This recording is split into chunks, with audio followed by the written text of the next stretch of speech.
प्रधानमंत्री नरेंद्र मोदी ने आज 306 किलोमीटर लंबे वेस्टर्न डेडिकेटेड फ्रेट कॉरिडोर के रेवाड़ी बदार सेक्शन का किया उद्घाटन। ये कॉरिडोर महाराष्ट्र के जवाहरलाल नेहरू पोर्ट ट्रस्ट और उत्तर प्रदेश के दादरी को जोड़ेगी। प्रधानमंत्री नरेंद्र मोदी ने स्वदेशी कोविड वैक्सीन के निर्माण को देशवासियों के लिए गर्व और उपलब्धि का विषय बताया। कहा, इस कदम ने देशवासियों में एक नया आत्मविश्वास पैदा किया।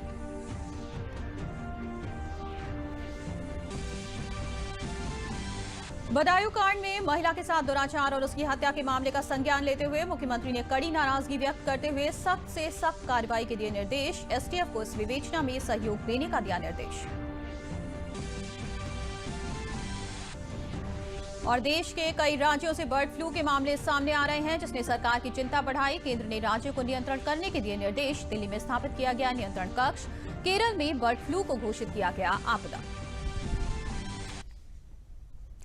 नमस्कार, मैं हूं मोनिका चौहान और अब समाचार विस्तार से। प्रधानमंत्री नरेंद्र मोदी ने आज वेस्टर्न डेडिकेटेड फ्रेट कॉरिडोर के 306 किलोमीटर लंबे न्यू रेवाड़ी न्यू मदार खंड को देश को समर्पित किया है। इस सेक्शन के अंतर्गत राजस्थान में 227 किलोमीटर और हरियाणा में 89 किलोमीटर डेडिकेटेड फ्रेट कॉरिडोर का निर्माण किया गया है। प्रधानमंत्री ने इस मौके पर न्यू अटेली से न्यू किशनगढ़ के लिए इलेक्ट्रिक ट्रैक्शन द्वारा चलने वाली 1.5 किलोमीटर लंबी दुनिया की पहली double stack long container train को भी हरी झंडी दिखाई। इस सेक्शन की सबसे बड़ी खासियत यह है कि इस पर डबल स्टैक कंटेनर वाली मालगाड़ियां दौड़ेंगी। इसे 12,000 हॉर्स पावर वाली मेक इन इंडिया के तहत शक्तिशाली इंजन से चलाया जाएगा।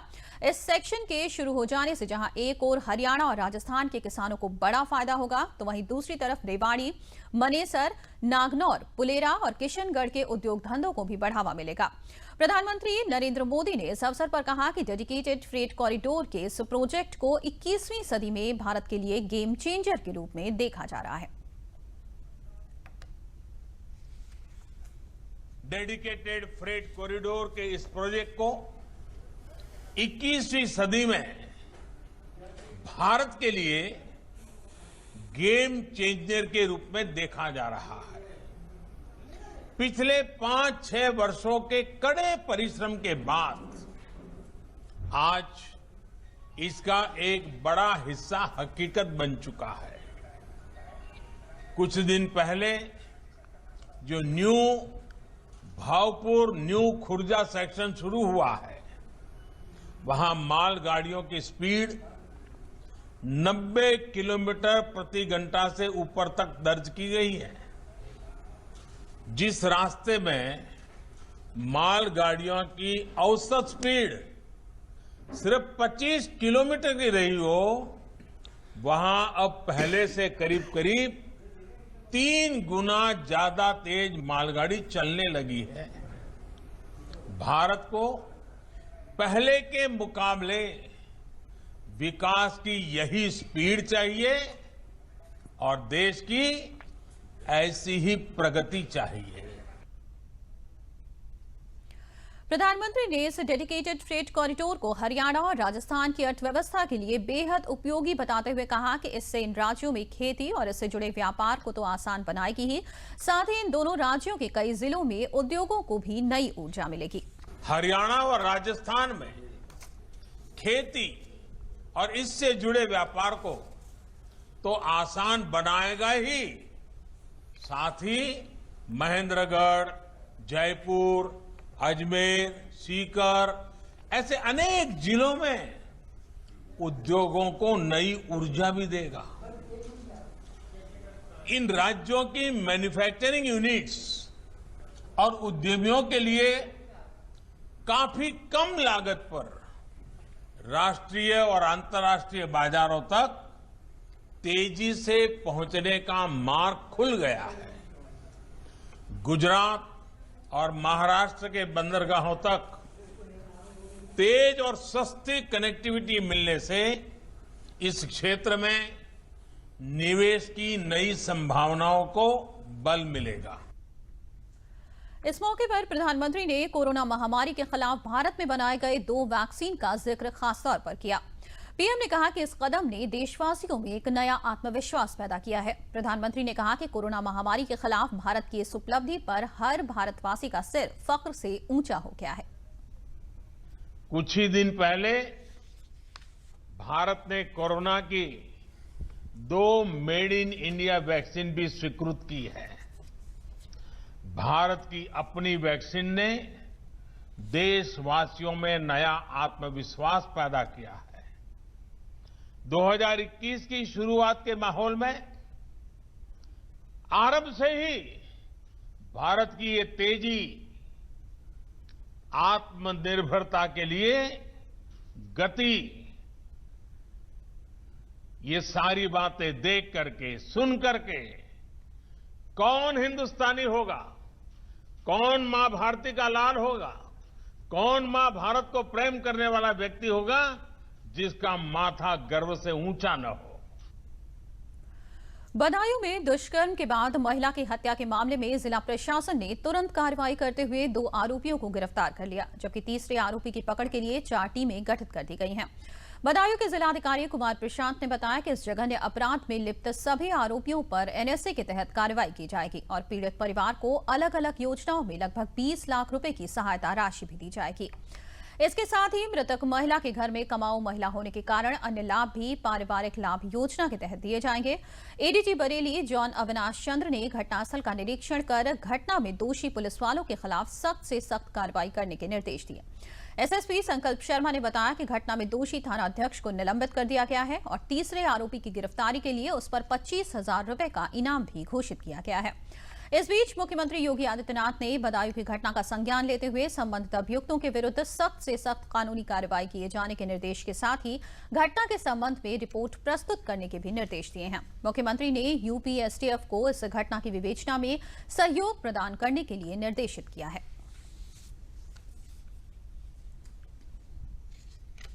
जी, उभैती थाने का प्रकरण है जहाँ पे कि महिला का रेप और उसकी हत्या का प्रकरण सामने आया है। इसमें थाना स्तर से कुछ जो लापरवाहियाँ हुई थी उसको दृष्टिगत रखते हुए हमने तत्काल प्रभाव से थाना प्रभारी को निलंबित कर दिया है और ये एक मैसेज देने का हमारी ओर से प्रयास किया गया है कि कानून व्यवस्था की स्थिति पे किसी भी प्रकार की लापरवाही क्षम्य नहीं होगी। जहाँ तक ये घटना की बात है, इसमें 2 लोगों की गिरफ्तारी हो गई है और एक अभी जो अभियुक्त फरार चल रहा है उसके लिए भी टीम लगा दी गई है, तत्काल उसकी गिरफ्तारी कर ली जाएगी और ये फिट केस बनता है एनएसए का, हम इसमें एनएसए की भी कार्रवाई करेंगे। इसके अलावा जो परिवारजन हैं उनको जो प्रशासन की ओर से, शासन की ओर से जो सहायता धनराशि और अन्य अनुदान जो है वो करीब 20 लाख रुपए तक के हैं, जो राष्ट्रीय पारिवारिक लाभ योजना के अंतर्गत, इसके अलावा रानी लक्ष्मी महिला सम्मान कोष से ये सब उनको दिलवाए जाएंगे और साथ ही साथ हमारा ये भी प्रयास रहेगा कि फास्ट ट्रैक कोर्ट में जो अभियुक्त जो गिरफ्तार हुए हैं उनको तत्काल सजा दिलवा दी जाए। लखनऊ के गोमती नगर के सबसे पॉश इलाके विभूति खंड में कल रात अजीत सिंह नामक एक युवक की गोली मारकर हत्या कर दी गई। उसका साथी मोहर सिंह भी घायल है। 3 हमलावरों ने करीब 30 राउंड फायर किए, जिससे वहां से गुजर रहे एक डिलीवरी बॉय को भी गोली लगी। अजीत सिंह को मुख्तार अंसारी का करीबी बताया जा रहा है, जो मऊ का रहने वाला था। लखनऊ के पुलिस कमिश्नर डीके ठाकुर का कहना है कि अजीत पर हत्या के 5 मुकदमे समेत 18 आपराधिक मामले चल रहे थे। ये गोलीकांड गैंग वॉर का नतीजा भी हो सकता है। मामले की जांच की जा रही है।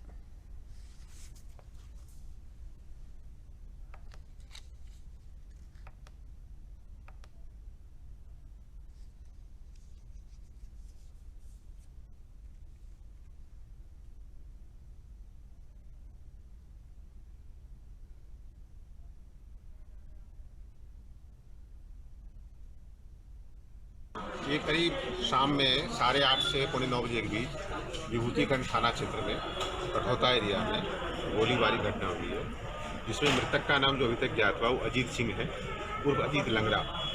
इसके बारे में ये कहा जा रहा था ये ब्लॉक प्रमुख है, लेकिन ये ब्लॉक प्रमुख नहीं है। वर्तमान में कोई ब्लॉक प्रमुख नहीं है, बहुत पहले ब्लॉक प्रमुख हुआ करते थे। अभी मोहम्मदाबाद गोंडा में ब्लॉक प्रमुख कोई लेडी है। इनको गोली लगी, इनकी मृत्यु हो गई है। इनके साथ एक साथी थे इनके मोहर सिंह, उनको गोली लगी लेकिन वो खतरे से बाहर हैं। उसी एरिया से गुजर रहे थे एक आकाश नाम के जोमेटो के स्विगी जो डिलीवरी देने जाते हैं, उनको भी पैर में हल्की सी गोली लगी है, वो भी खतरे से बाहर हैं। जो मृतक है वो माफिया और शुद्ध क्रिमिनल है। इसके खिलाफ 17-18 मुकदमे हैं, जिसमें 5 मर्डर के हैं। इसको हाल ही में 31 दिसंबर 2020 को जिला मजिस्ट्रेट के आदेश द्वारा जिला बदर किया गया है। जो इसके साथी हैं उनसे बात हो रही है, उन्होंने अभी खुल के कुछ नहीं बताया है, बात हो रही है। और जो उनको गोली मारने वाले हैं ये इन लोगों के परिचित हैं और शायद इन्होंने ही बदले में गोली चलाई थी। किसी गोली लगी उसकी हम लोग तहकीकात कर रहे हैं। यूपी एटीएस ने खलीलाबाद जनपद में ऑपरेशन के दौरान म्यांमार निवासी रोहिंग्या अजीजुल हक को आज गिरफ्तार किया। ADG law and order Prashant Kumar ने प्रेस वार्ता में बताया कि अभियुक्त अवैध रूप से भारत में प्रवेश करके सिद्धार्थनगर और संत कबीर नगर में रह रहा था। इसके कब्जे से 2 फर्जी पासपोर्ट और अन्य दस्तावेज बरामद हुए। गिरफ्तार अभियुक्त के खिलाफ लखनऊ के थाना एटीएस पर मुकदमा दर्ज कराया गया। वहीं कोरोना टीकाकरण के बारे में ADG law and order Prashant Kumar ने बताया कि टीकाकरण के केंद्र पर सुरक्षा के व्यापक बंदोबस्त किए जाएंगे।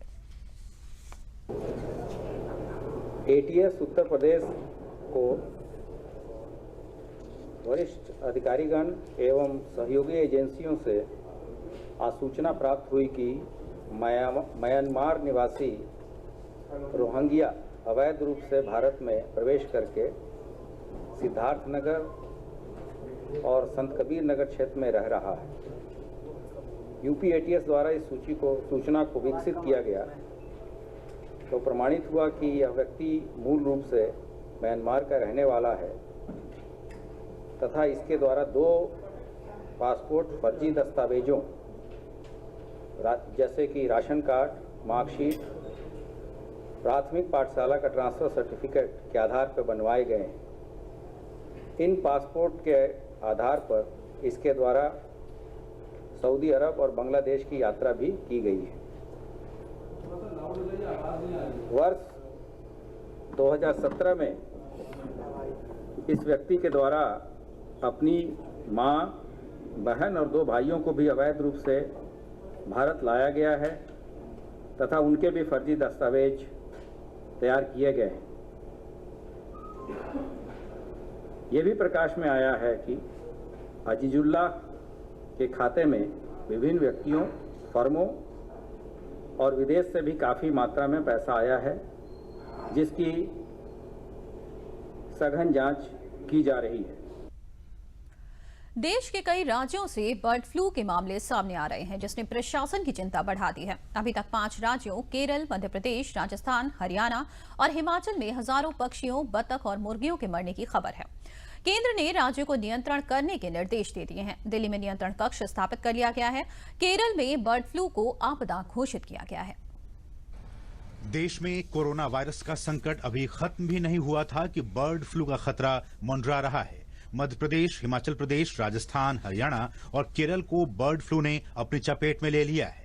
केंद्र सरकार ने सतर्कता दिखाते हुए राज्यों को नियंत्रण और इसके प्रसार को रोकने के लिए किए जाने वाले उपायों के बारे में सुझाव दिए हैं। दिल्ली में एक नियंत्रण कक्ष स्थापित किया गया है ताकि स्थिति पर नजर रखी जा सके।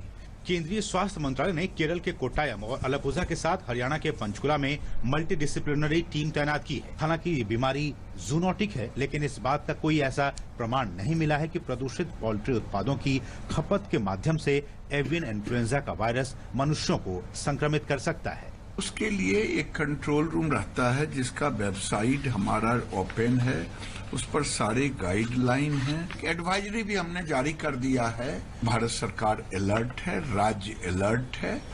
राज्यों के से नमूने भी भोपाल जा रहे हैं और घबराने की कोई बात नहीं है। लेकिन आज तक हिंदुस्तान में इसका वैसे ट्रांसमिट हो सकती है ह्यूमन में, लेकिन ट्रांसमिशन की कोई रिपोर्ट आज तक हिंदुस्तान में रिपोर्टेड नहीं हुई है। तो अभी जो भी है उसके प्रिवेंटिव मेजर जो करते हैं, कोई ट्रीटमेंट तो इसका है नहीं, लेकिन सावधानी बरतें सभी प्रदेश सरकारें, और जो उनका डिस्पोजल ठीक हो बर्ड्स का जो मर चुकी हैं, और उसको किसी तरह से मूवमेंट रेस्ट्रिक्ट किया जाए बर्ड्स का इस समय पे। यही कुछ सावधानियां हैं, इसकी सावधानी है, ट्रीटमेंट इसका नहीं है। केंद्रीय पशुपालन विभाग ने देश के कई स्थानों पर पक्षियों में एवियन इन्फ्लुएंजा की पुष्टि की है। बात केरल की करें तो कोट्टायम और अलापुझा जिलों के कुछ हिस्सों में बर्ड फ्लू की पुष्टि के बाद विशेषज्ञों की एक टीम ने अलापुझा का दौरा किया।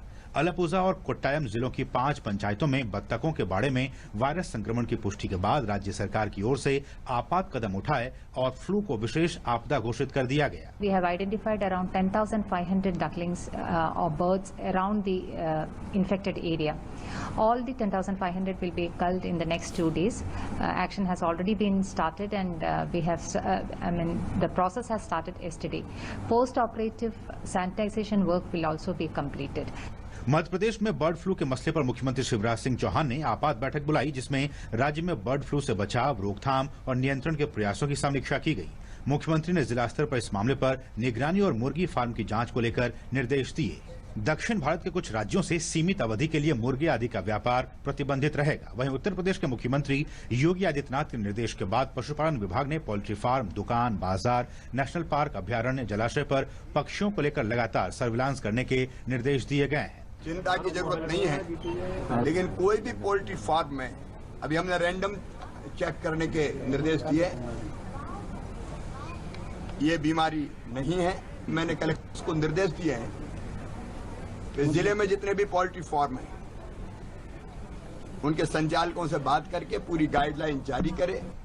बात राजस्थान की करें तो प्रदेश में बढ़ते बर्ड फ्लू के मामलों को लेकर सरकार सतर्क है। भरतपुर के राष्ट्रीय पक्षी उद्यान में देशी विदेशी पक्षियों को बर्ड फ्लू से बचाने के लिए पशुपालन विभाग हर संभव प्रयास कर रहा है। सीकर, झालावाड़ जैसे जिलों में भी निगरानी की जा रही है और प्रभावित पक्षियों के सैंपल जांच करने के लिए भेजे जा रहे हैं।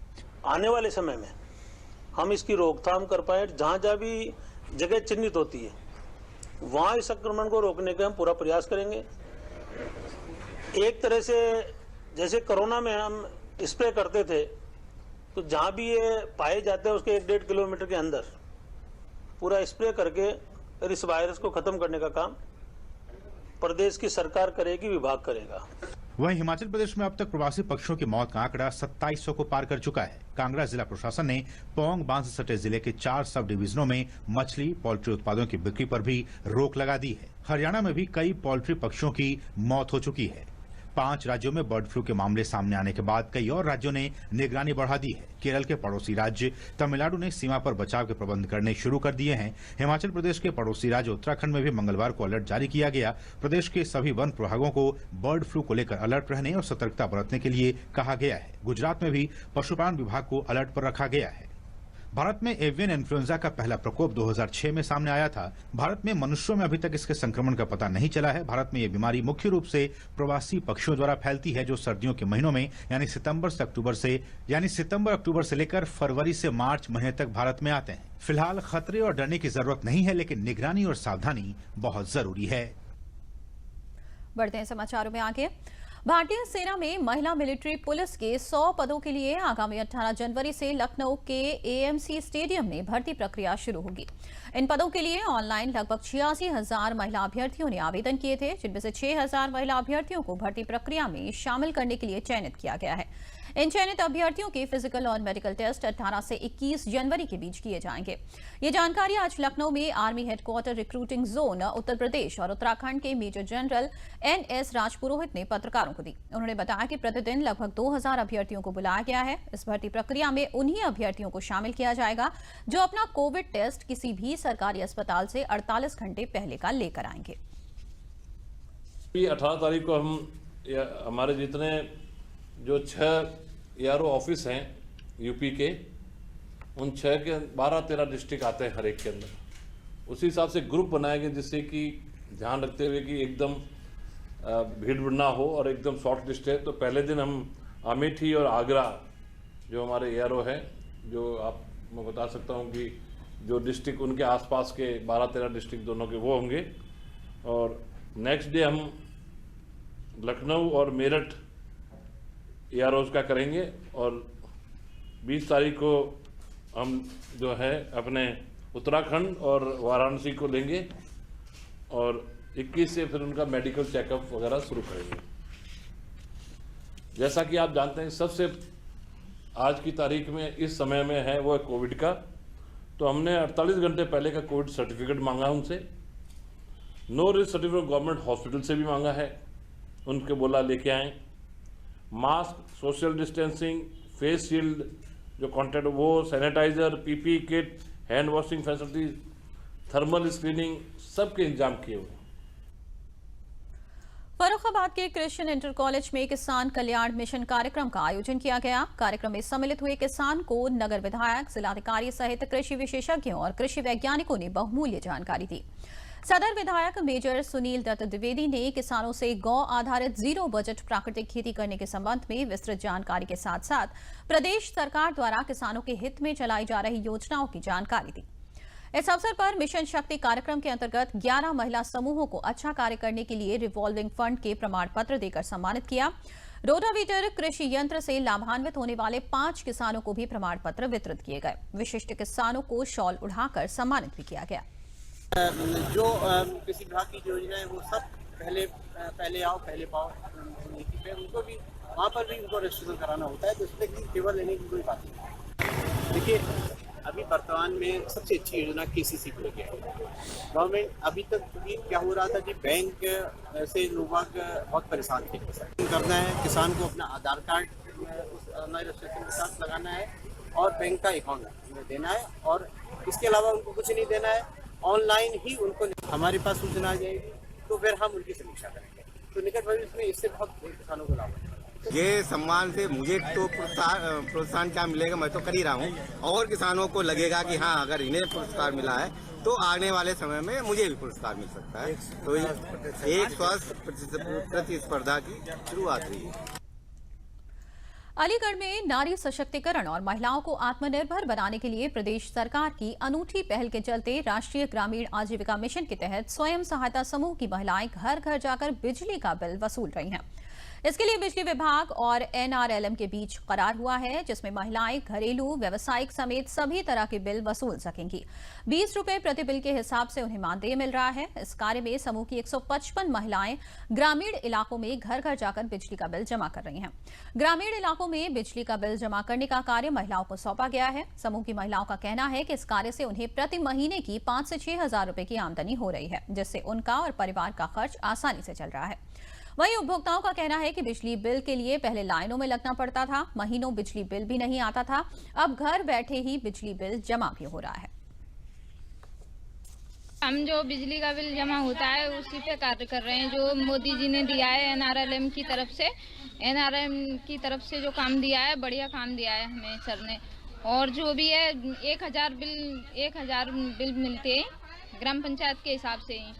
तो हम 5 ग्राम पंचायत मिली हैं हमारे लिए, और गाँव के नाम बता दिए।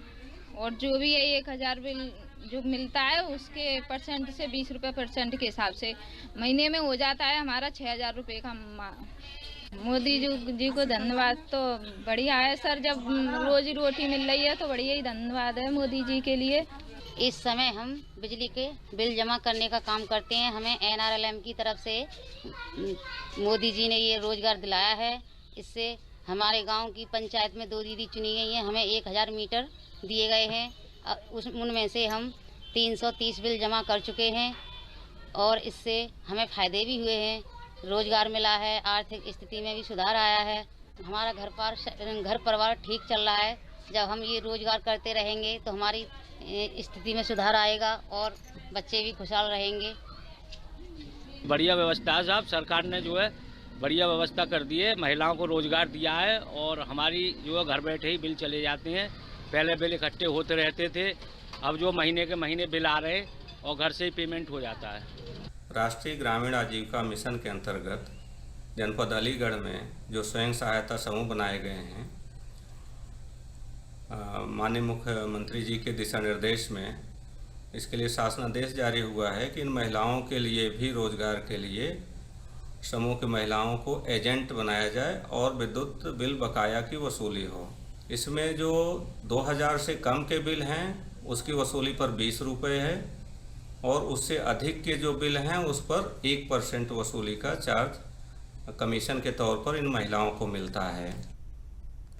बुंदेलखंड के सहरिया जनजाति बाहुल्य ललितपुर जनपद में छोटी छोटी जोत की खेती करने वाले किसानों को नाबार्ड के माध्यम से गठित कराए जा रहे FPO से किसानों को आगे बढ़ने में बड़ी मदद मिली है।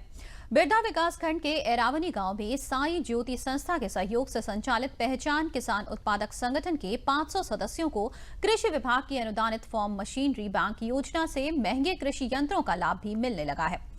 शहर पर निर्भर रहने वाले ये किसान अब अपने गांव में ही सभी सुविधा मिल जाने से अपनी आमदनी भी दोगुनी कर पा रहे हैं। लाभार्थी किसानों का मानना है कि पहचान के माध्यम से अब हमें खेती से जुड़ी सभी सुविधाएं गांव में ही मिलने लगी हैं।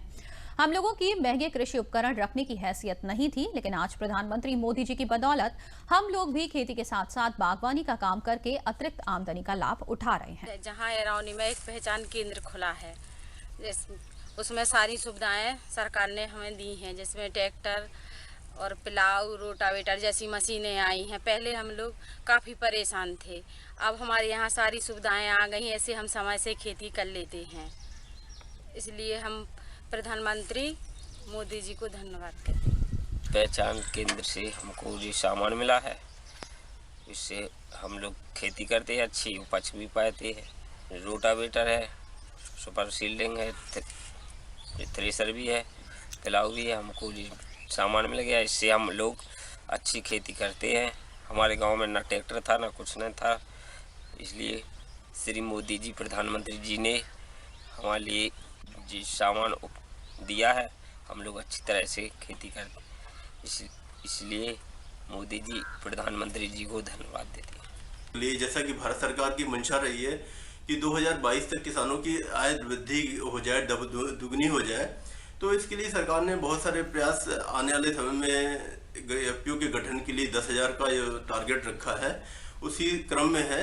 और हम इस जनपद में अभी 2 एफपीओ का गठन करने जा रहे हैं, तालबेट और जोखरा ब्लॉक में, जिसमें अदरक और हल्दी से जुड़े हुए किसानों को शामिल करेंगे और जैसे उनकी जीवन स्तर में वृद्धि हो। प्रधानमंत्री जी की जो मंशा है कि जो छोटे छोटे जोत के किसान हैं, ख़ासतौर से अगर हम बात करें तो हमारे यहाँ जो शहरी आदिवासी हैं, उनके पास इतने संसाधन नहीं है कि वो अपनी खेती को उन्नत तरीके से कर सके, नई तकनीक से कर सके। तो सरकार का जो प्रयास है कि उनके लिए मशीनरी उपलब्ध कराई गई है और उस मशीनरी को उपयोग करके वो अच्छी तरह से अपनी खेती कर सकते हैं। एयरपोर्ट की तरह बोर्डिंग पास शुरू करने के बाद प्रयागराज जंक्शन पर ट्रेन यात्रियों के लिए अत्याधुनिक लाउंज खोला गया है। लाउंज में यात्री घंटे के हिसाब से भुगतान कर आराम कर सकेंगे। लाउंज में चाय, नाश्ता और भोजन की भी सुविधा मिलेगी। लाउंज को कोरोना के नियमों को देखते हुए गाइडलाइन के हिसाब से बनाया गया है, जिसमें बिना किसी चीज को छुए आप उसकी सुविधाओं का लाभ उठा सकते हैं। हर जगह अत्याधुनिक सेंसर से लैस सुविधाएं हैं। देश के रेलवे स्टेशनों में पहली बार प्रयागराज जंक्शन पर इसे खोला गया है, जहां पर कम कीमत में 5 स्टार होटल की सुविधा मिलेगी। इलाहाबाद मंडल पर्यावरण संरक्षण पर विशेष ध्यान दे रहा है, जिसके अंतर्गत water recycle and waste management system भी लगाया गया है।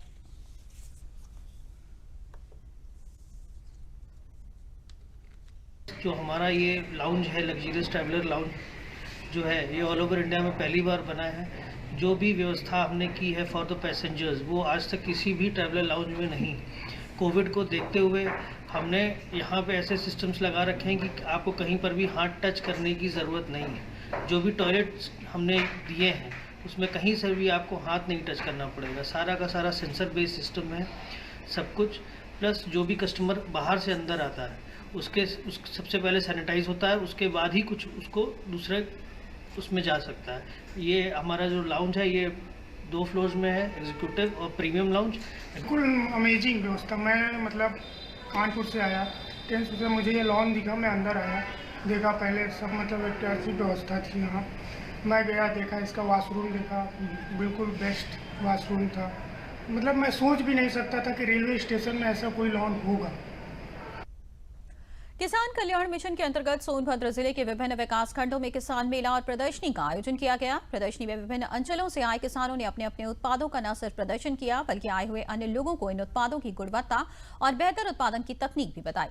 विकासखंड चौपन परिसर में आयोजित इस किसान गोष्ठी में आए कृषि वैज्ञानिकों ने उपस्थित किसानों को नई कृषि नीति के फायदों से अवगत कराते हुए बताया कि अब समय आ गया है कि किसान परंपरागत खेती से हटकर व्यावसायिक खेती की ओर ध्यान दें, जिससे उनकी आर्थिक स्थिति सुदृढ़ हो। खेती के साथ रेशम उत्पादन एक बेहतर विकल्प होने की जानकारी देते हुए सहायक रेशम विकास अधिकारी रामकिशोर शुक्ला ने बताया कि किसान अपनी खेती के साथ साथ रेशम कीट पालन से जुड़कर आर्थिक सुदृढ़ता प्राप्त कर सकते हैं। मुख्य विकास अधिकारी डॉक्टर अमित पाल शर्मा ने कहा कि किसानों को ये सोचना होगा कि हम कौन सी फसल पैदा करें जो हमें आर्थिक रूप से बेहतर लाभ दे। और अब अंत में प्रमुख समाचार एक बार फिर। प्रधानमंत्री नरेंद्र मोदी ने आज 306 किलोमीटर लंबे वेस्टर्न डेडिकेटेड फ्रेट कॉरिडोर के रेवाड़ी मदार सेक्शन का किया उद्घाटन। ये कॉरिडोर महाराष्ट्र के जवाहरलाल नेहरू पोर्ट ट्रस्ट और उत्तर प्रदेश के दादरी को जोड़ेगी। प्रधानमंत्री नरेंद्र मोदी ने स्वदेशी कोविड वैक्सीन के निर्माण को देशवासियों के लिए गर्व और उपलब्धि का विषय बताया। कहा, इस कदम ने देशवासियों में नया आत्मविश्वास पैदा किया।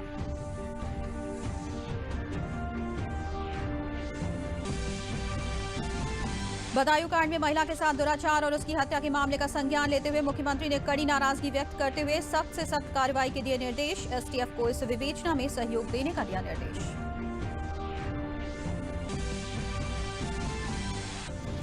और देश के कई राज्यों से बर्ड फ्लू के मामले सामने आ रहे हैं, जिसने सरकार की चिंता बढ़ाई। केंद्र ने राज्यों को नियंत्रण करने के दिए निर्देश। दिल्ली में स्थापित किया गया नियंत्रण कक्ष। केरल में बर्ड फ्लू को घोषित किया गया आपदा। इसी के साथ समाचार समाप्त हुए। नमस्कार।